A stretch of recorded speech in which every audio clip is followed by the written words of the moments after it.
Okay, I'm here. Hola, hola, buenos días. Gracias a todos por estar con nosotros en esta entrevista tan especial que estamos celebrando el mes de la mujer. Y bueno, es la primera entrevista en vivo que hago conectándonos directamente con África. Es una historia que realmente me ha apasionado, como una mujer cuya familia de Ruanda huyó a Uganda y estuvo viviendo durante gran parte de su vida en un campo de refugiados.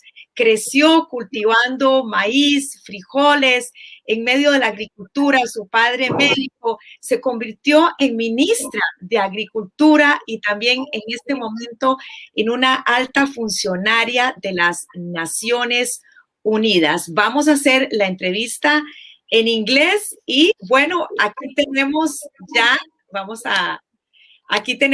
a la doctora Agnes Kalibata. Good morning, Agnes Kalibata. Doctor, so nice to have you. It's a real honor. We know you're busy, but thank you so much.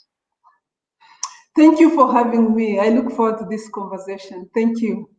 Is it possible? Because I feel you so close, and I know you are such a special, a high position. Can we call you Agnes? Perfectly okay.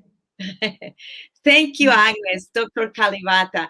So tell us, because since last night that we announced that we were having you, people are sending lots of messages of, congratulating you, how you became, how was your childhood in a refugee camp in Uganda? Can you tell us a little bit about it?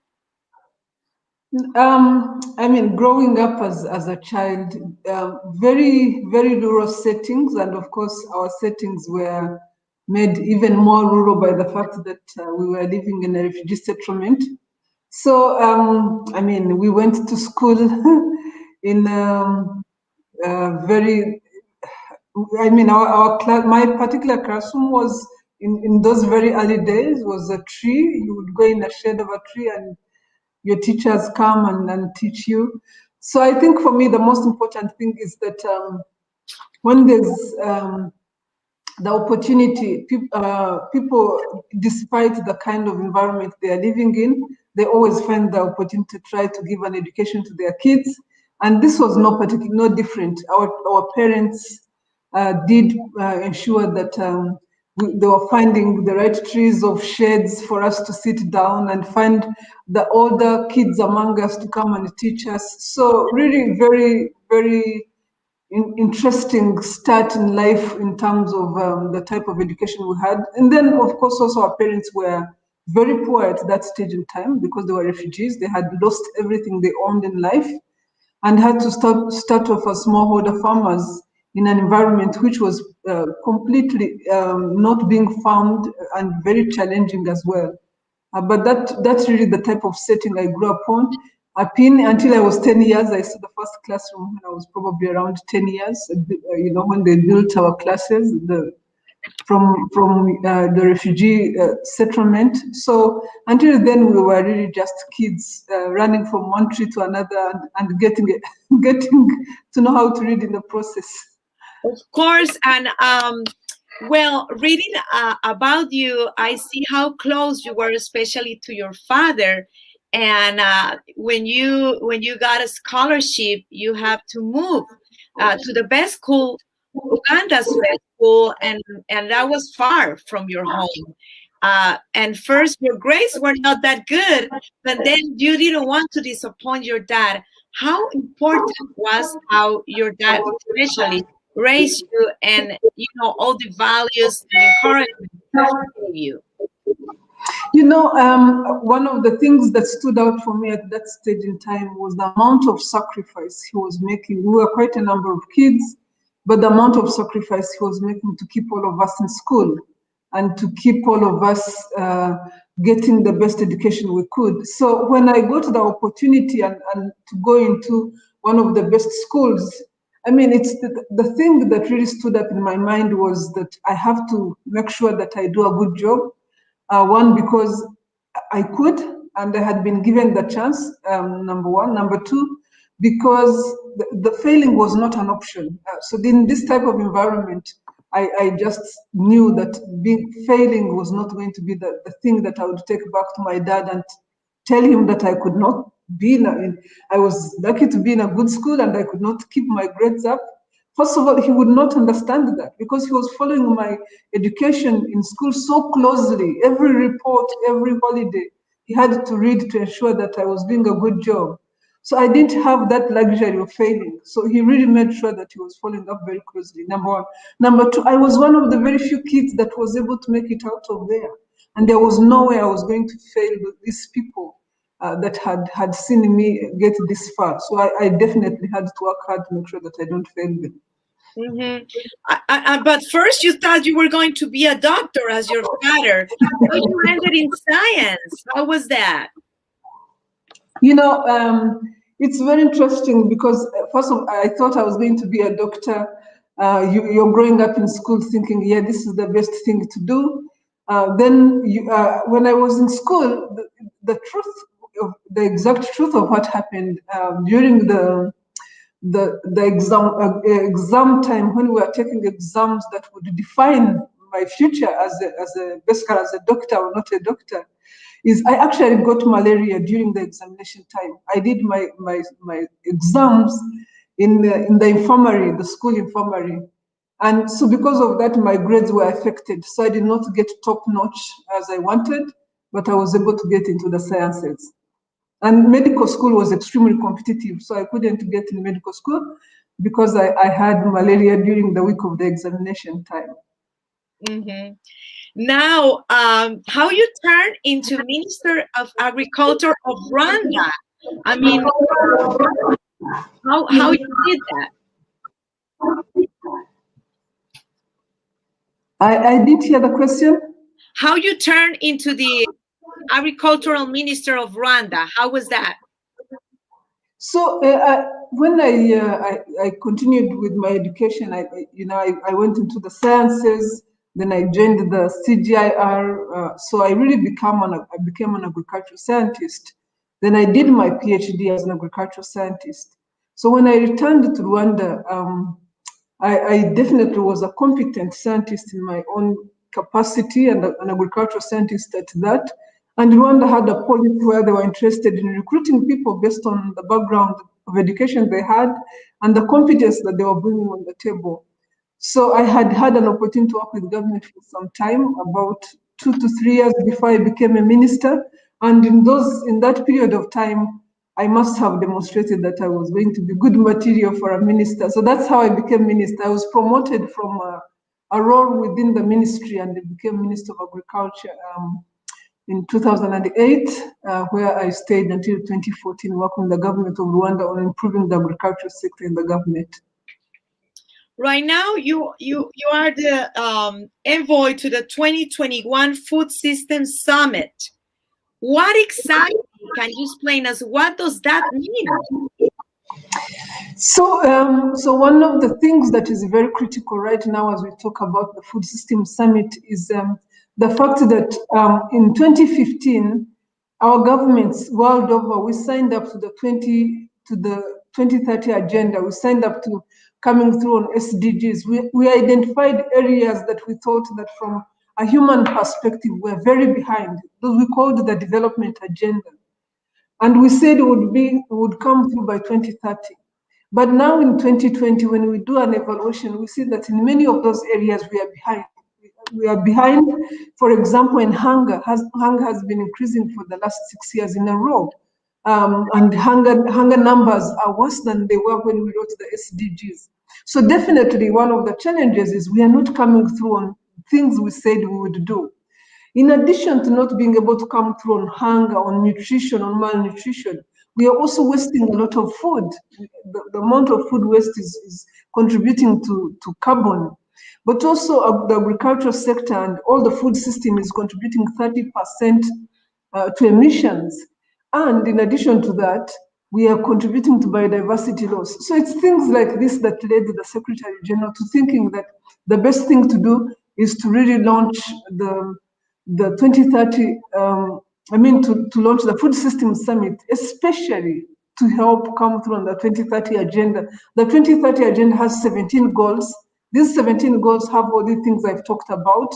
They have clear targets, and we have an opportunity to be able to deliver on food security, on nutrition, on a number of other areas where we are failing right now. So he looked at it as we have 1 decade to do something right.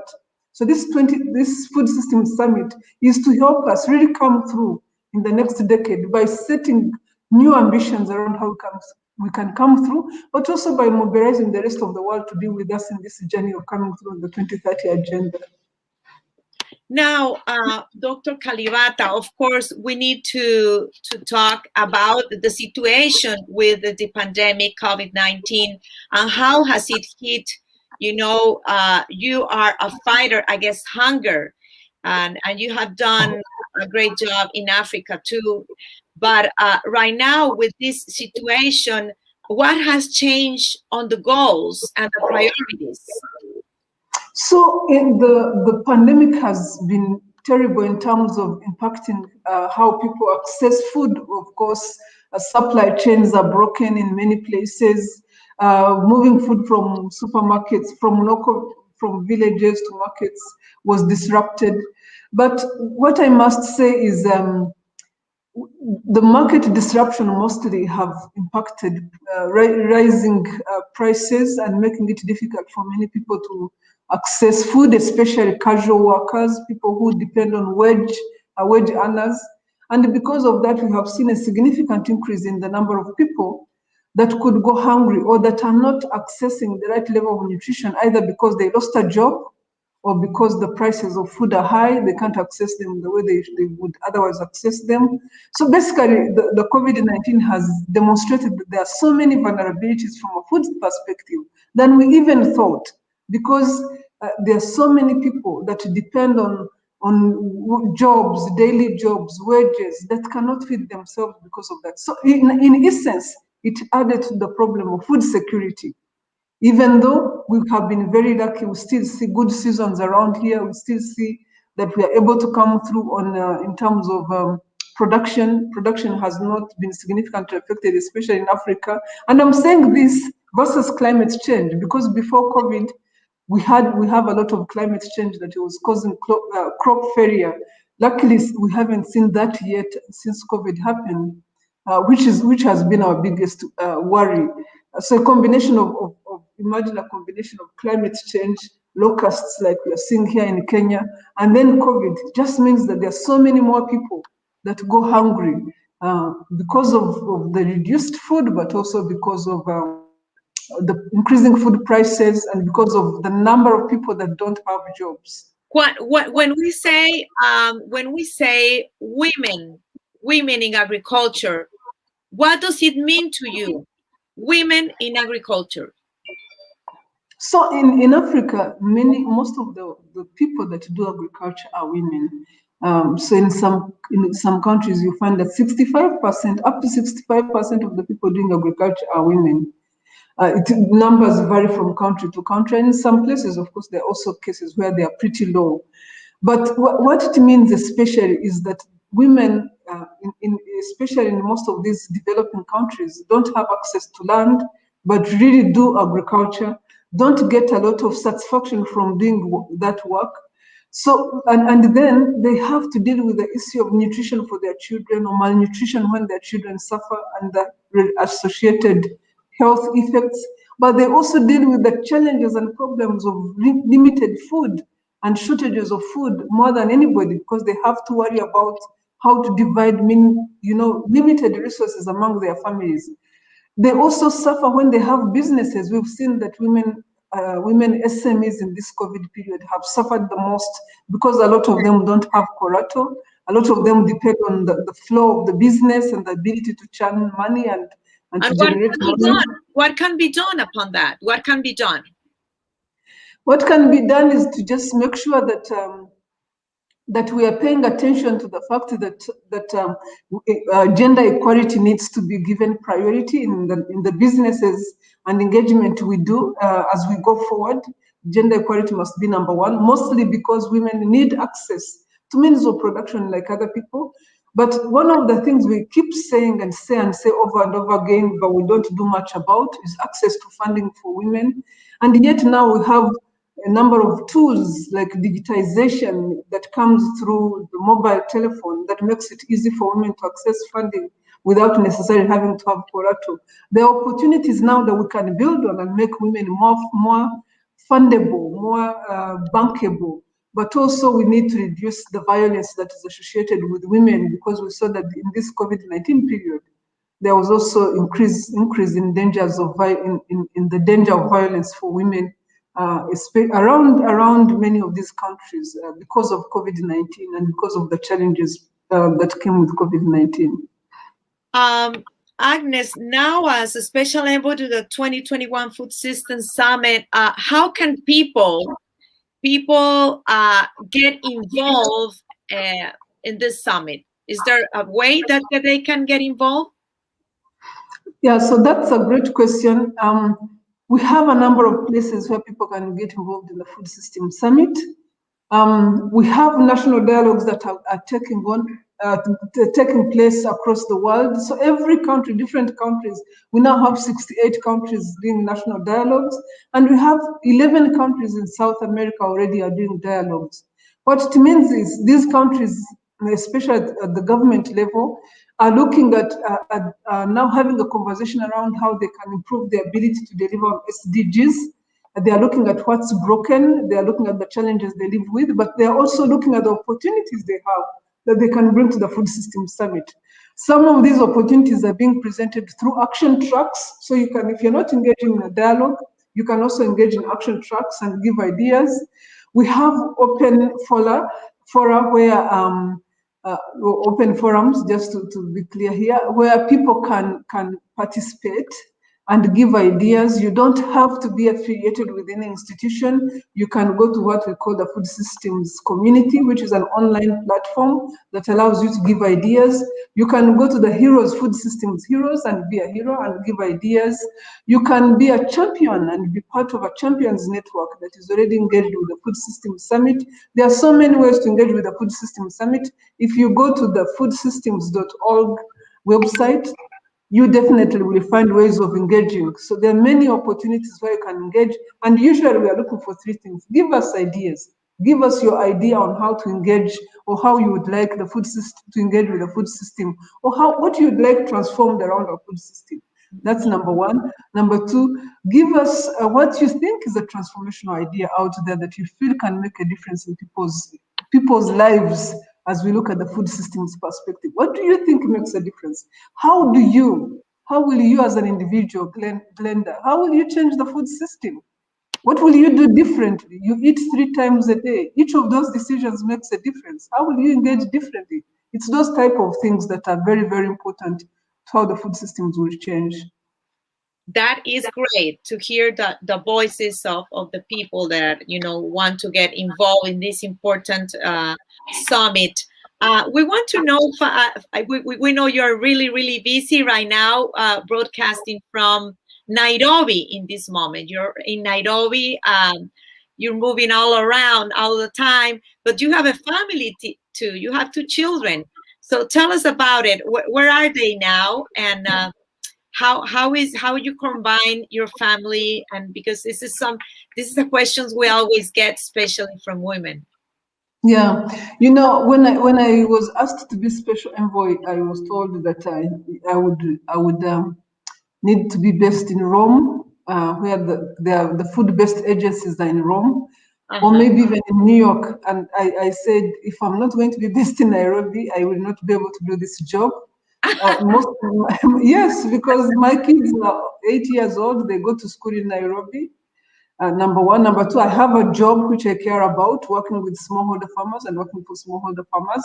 I was not prepared to leave any of those 2 jobs or to compromise on any of those 2 jobs.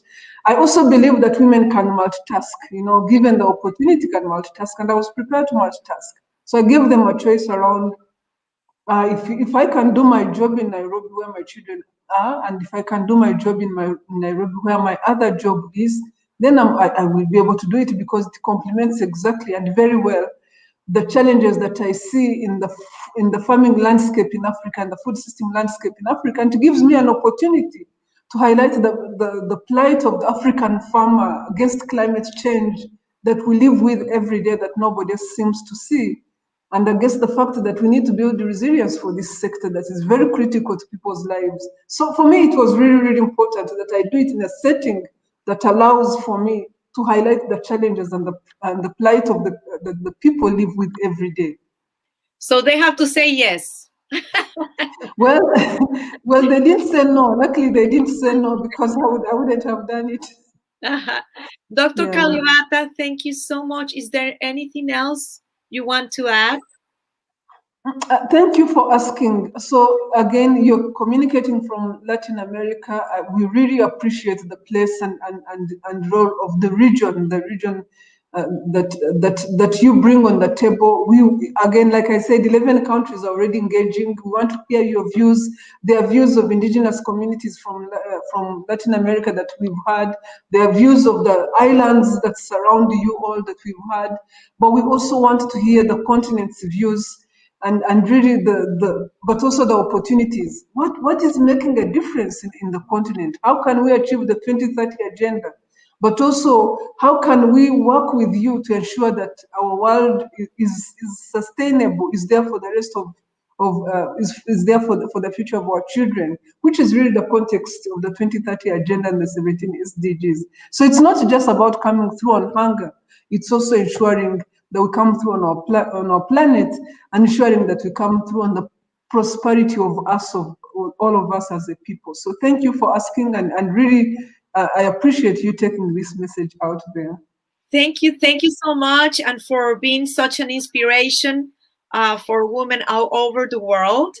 And we're going to end with a video that you have prepared with a special message that we have here.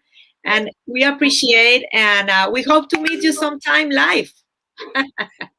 I hope to see you at the pre-summit and the summit. The pre-summit is in Rome, 19th to 21st of July, and the summit is in September. I look forward to seeing you there, Glenda. Okay, God bless you. We're gonna end with we're gonna end with this video from you, your message, your special message. Thank you so much. My name is Agnes Kalibata. I'm the UN Secretary General's Special Envoy for the 2021 Food Systems Summit. Food is more than what we eat. It's more than what satisfies our hunger. It's more than what nourishes our bodies and our brains. It's more than a cultural centerpiece. It's more than an Instagram picture. Food is water, food is land, food is our culture, food is labor, food is technology, its economies and its policies. Food is everything. Today, the way we produce and process and consume food, what experts call food systems, is a paradox. Over the last 50 years, our ability to produce food has gone up by nearly 300%. However, the number of hungry people has increased to 820 million people in the last 3 years alone. We are not eating well. About 2 billion people are obese or have food-related diseases. Furthermore, we waste 35% of the food we produce, equivalent to $936 billion annually. That said, our ability to produce food is at threat. Climate change is massively interfering with food systems globally, causing droughts, floods, and massive fires around the world. And our current food system is part of the problem. It contributes 30% of the greenhouse gases. If we are to achieve the Sustainable Development Goals in the remaining time, our food systems must change. This is why I'm humbled and excited to serve as the UN Secretary General's Special Envoy for the 2021 Food Systems Summit. My vision for the summit is that we must fast track and commit to ambitious ways of coming through on the SDGs. In this role, I'll be looking to bring global consensus on what future food systems must look like given the challenges. I'll be looking for agreement and alignment on the dramatic shifts that we know must happen. The prospects of what we can do together excites me. First, we must end hunger. Second, we must commit to more inclusive and healthier food systems. Third, we must safeguard the health of our planet. We don't have a choice, and we have run out of time. As the Special Envoy, I will steward the voice of many of you that deal with food systems every day. We need to change. We need to be bold. We want to engage each and every one of you. Please make your voice heard. Speak up.